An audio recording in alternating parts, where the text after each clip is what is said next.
Cholismo n'est pas mort. Diego Simeone, l'homme qui en 2002 scella en son fils l'essence même de toute sa philosophie, pour une raison encore aujourd'hui mystérieuse.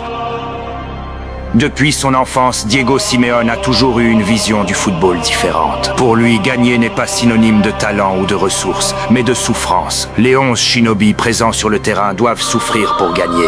Il fut pris pour un fou. Alors, en 2011, il signa à l'Atlético Madrid et décida d'entreprendre un combat pour que le monde entier accepte et se soumette à ses idéaux.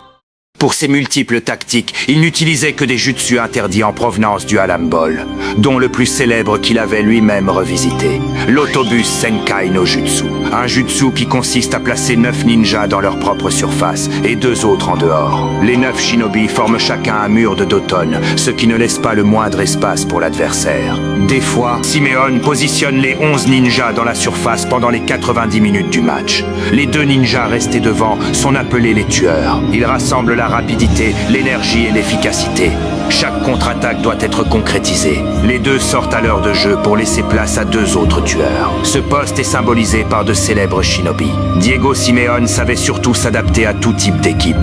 Il inspira beaucoup d'autres sensei. Et en 2014, puis en 2016, il atteignit la finale de la LDC, ce qui lui valut le nom de El Cholo.